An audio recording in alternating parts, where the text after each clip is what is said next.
a couple of days. Today I have started in 5 o'clock in order to prepare and validate every aspect, and I have discovered one. I have discovered that if I push it in the audio in 32 float bit, it is recording noise.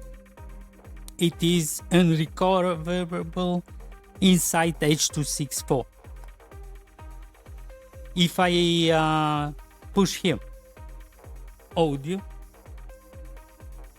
if I push here the master 32, and it is forcing the format in 48 kilobit 32 float bit, it is recording noise in H.264, and it is not recoverable inside DaVinci, inside everywhere, inside VLC.